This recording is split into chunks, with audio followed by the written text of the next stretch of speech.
Mais la fille qui met la cigarette piquant que tu viennes du feu, ça m'énerve, par exemple. Et j'aime bien les filles qui ont un caractère de mec. Qui était le véritable amour de la vie de Johnny Hallyday? Cette question hante les fans depuis la mort du taulier en décembre 2017. Deux femmes se détachent.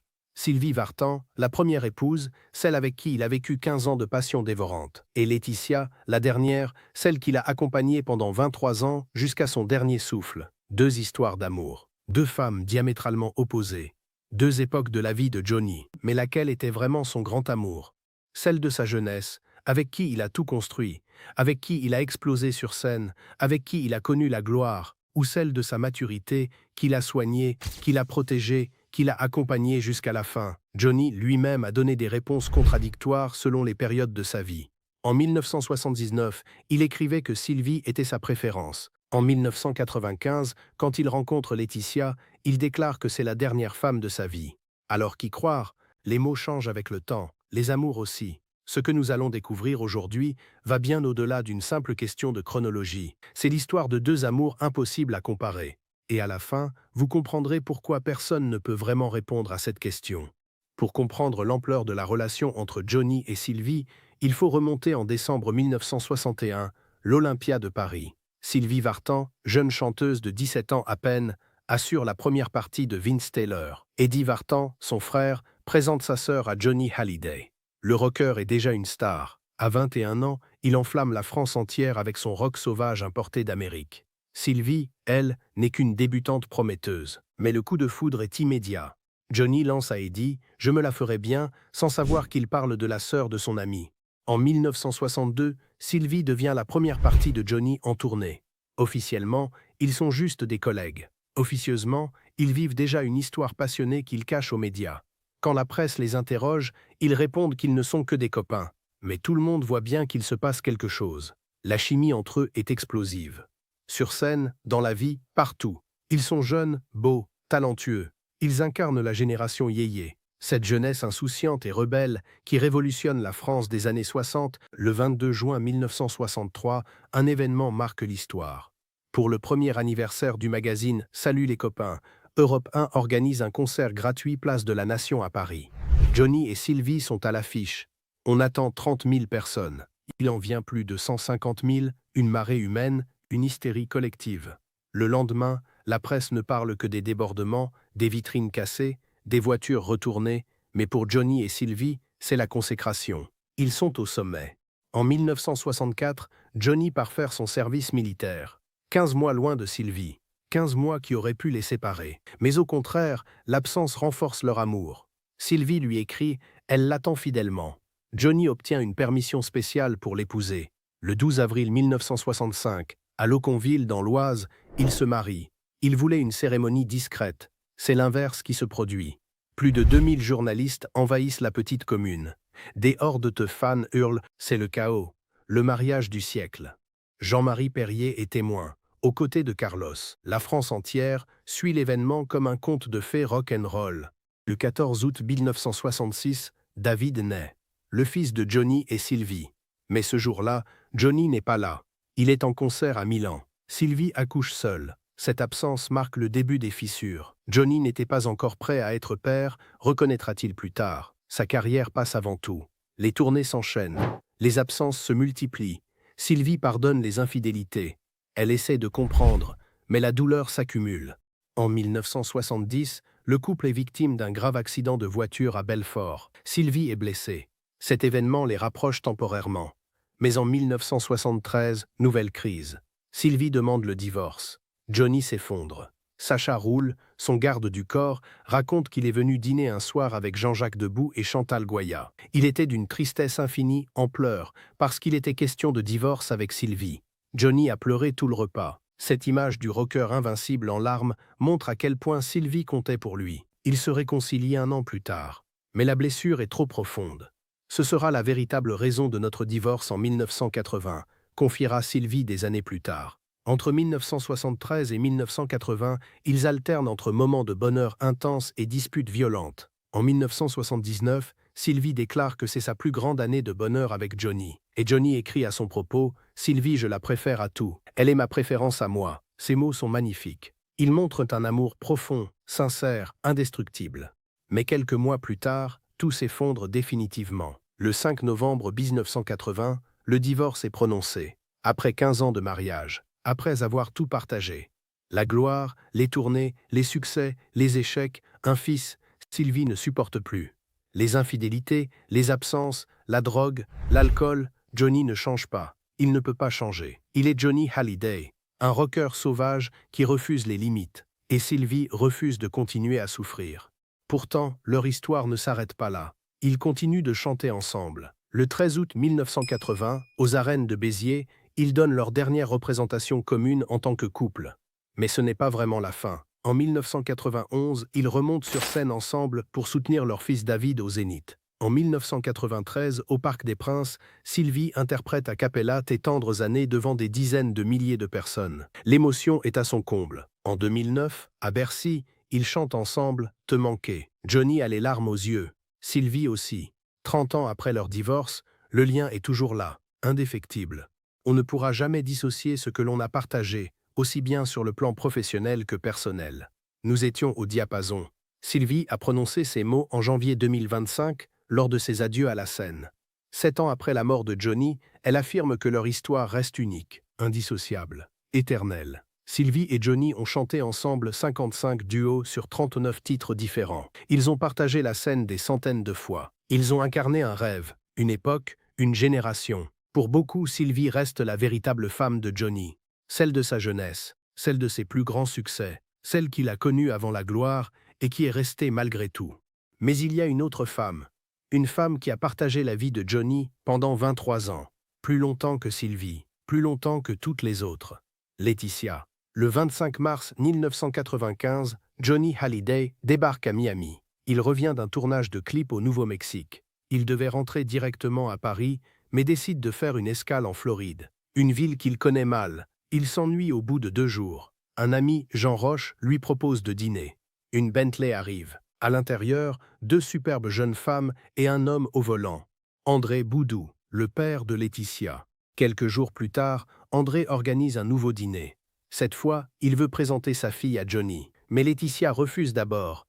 Elle ne veut pas passer la soirée avec un homme de la même génération que son père. Elle a 20 ans, Johnny en a 52, 32 ans de différence. Pourtant, au dernier moment, elle change d'avis. Les cheveux mouillés, en jean, sans maquillage, elle se rend au restaurant japonais où l'attend Johnny. Et là, tout bascule. Quand j'ai vu Laetitia pour la première fois, je me suis dit que j'aimerais bien passer ma vie avec elle. Confiera Johnny. Le coup de foudre est immédiat. Laetitia, intimidée, baisse les yeux de peur de trop rougir. Johnny, homme de 52 ans, se sent soudainement rajeuni. Ils parlent toute la nuit. Malgré leur différence d'âge, il y a comme un lien entre leurs vies. Notre façon de nous battre contre nos démons, explique Johnny. Laetitia était maigre. Elle ne s'aimait pas. Elle m'a raconté son combat contre l'anorexie. Cette rencontre est une délivrance pour les deux. Laetitia sort d'une période sombre. J'étais au fond du trou d'une période compliquée de ma vie, assez torturée, assez fragile. Je ne me raccrochais plus à la vie, c'est comme un suicide silencieux, confiera-t-elle des années plus tard. Johnny représente une bouée de sauvetage. J'ai rencontré Johnny avant qu'il ne soit trop tard. Ce fut salutaire. Je croyais enfin en quelque chose. Je n'étais jamais tombée amoureuse. Je n'avais connu que des déceptions avec les garçons. Et là, non seulement l'amour existait, mais en plus il était possible. De son côté, Johnny trouve enfin la stabilité dont il a tant besoin. Après Sylvie, il a enchaîné les relations. Elisabeth Etienne, avec qui il s'est marié et rapidement divorcé. Nathalie Bey, la mère de Laura, avec qui il n'a jamais pu construire quelque chose de durable. Adéline Blondiot, qu'il a épousée 2 fois et dont il a divorcé 2 fois. Johnny ne sait pas vivre seul. Il ne supporte pas de dormir seul dans un lit. Il a besoin d'amour. Constamment, et avec Laetitia, il sent que c'est différent. C'est vrai que je me suis toujours dit que c'est la dernière femme de ma vie, je le pense vraiment. Elle me donne tout ce qu'on ne m'a jamais donné. Un an jour pour jour après leur rencontre, le 25 mars 1996, ils se marient à Neuilly-sur-Seine. Nicolas Sarkozy, alors maire de la commune, les unit civilement. Laetitia a 21 ans, Johnny 52. L'entourage du rocker est sceptique. Beaucoup pensent que cette jeune fille est une arriviste, qu'elle profite de la célébrité de Johnny, qu'elle ne restera pas. Mais il se trompe. Laetitia ne cherche pas la gloire. Elle refuse de reprendre le mannequinat.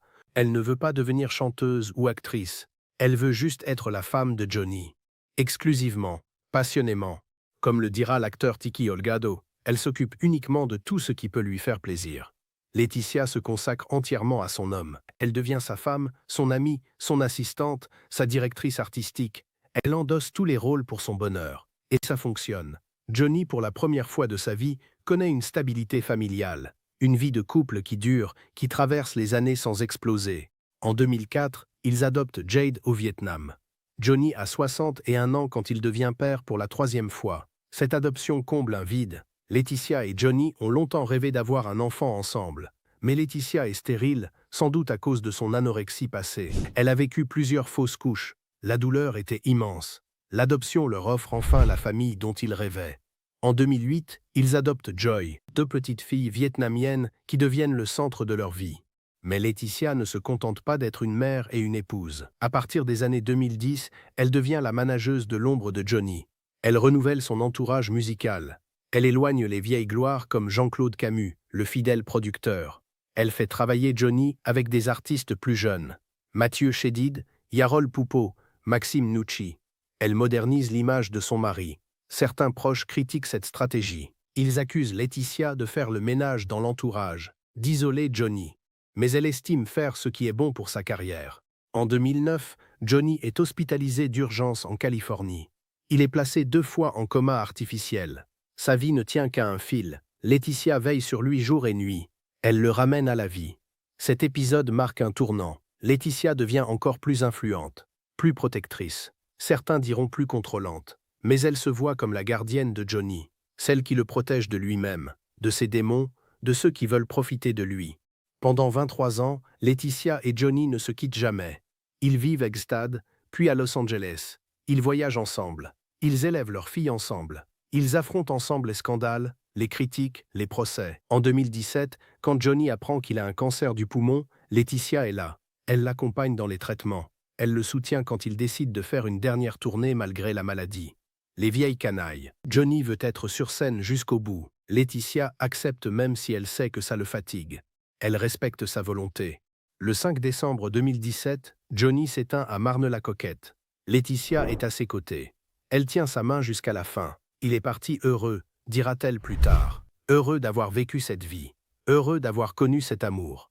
23 ans de mariage. La plus longue union de Johnny, celle qui l'a accompagné jusqu'à son dernier souffle. Alors qui était le véritable amour de la vie de Johnny Hallyday? Sylvie ou Laetitia? La question semble simple, mais la réponse est vertigineuse de complexité. Car ces 2 femmes représentent 2 Johnny différents. Sylvie, c'est le Johnny de la jeunesse. Celui des années 60 et 70, le rocker sauvage qui conquiert la France. Celui qui vit à 100 à l'heure, qui enchaîne les excès, qui brûle sa vie par les 2 bouts. Avec Sylvie, Johnny découvre la gloire. Ils sont le couple yéyé par excellence. Ils incarnent une génération. Ils sont beaux, jeunes, rebelles. Leur amour est passion pure. Feu et flamme, mais cette intensité les consume aussi. Johnny ne sait pas se poser. Il ne peut pas être le mari stable et présent que Sylvie mérite. Alors elle part, elle le quitte pour se sauver elle-même.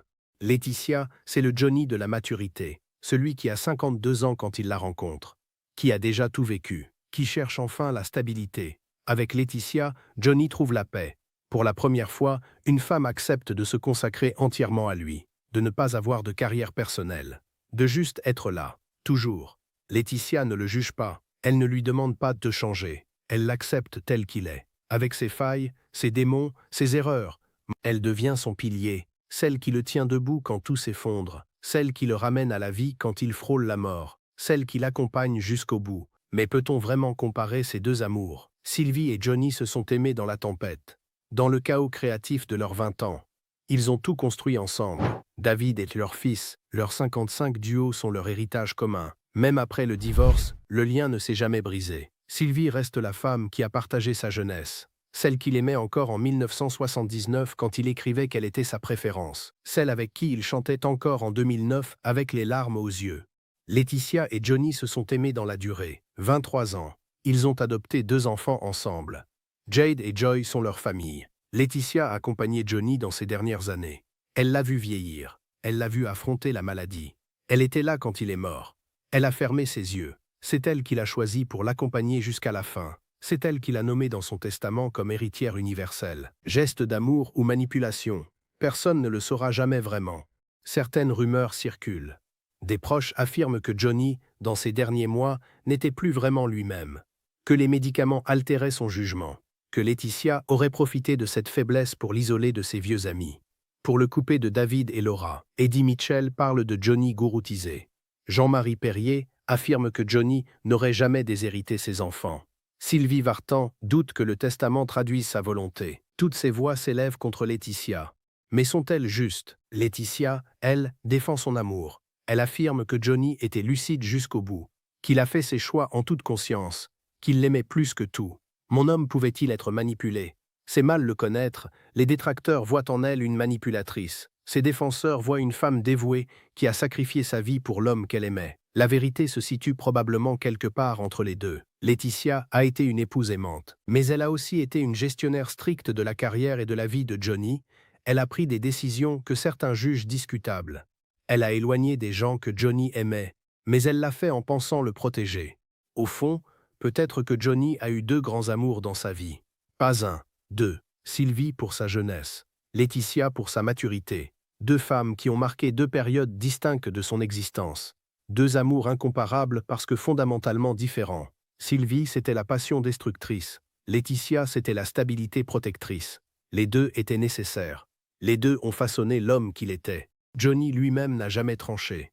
En 1979, il écrivait que Sylvie était sa préférence. En 1995, il disait que Laetitia était la dernière femme de sa vie. Ces deux déclarations sont vraies, à des moments différents, dans des contextes différents. L'amour évolue, change, se transforme. On n'aime pas à 20 ans comme on aime à 50. On n'aime pas dans la passion folle comme on aime dans la tendresse du quotidien. Alors, qui était le véritable amour de la vie de Johnny Hallyday?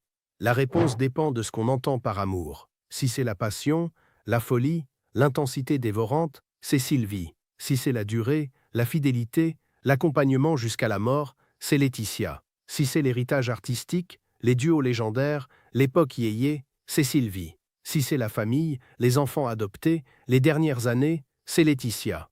Chacune a sa légitimité, chacune a sa vérité. Et peut-être que c'est ça la vraie réponse. Johnny a aimé deux femmes. Profondément, différemment, mais tout aussi intensément. Et nous n'avons pas le droit de choisir pour lui. Parce que l'amour ne se mesure pas, ne se compare pas, ne se hiérarchise pas. Johnny a aimé Sylvie. Johnny a aimé Laetitia. Et les deux ont été, à leur manière, à leur époque, le véritable amour de sa vie.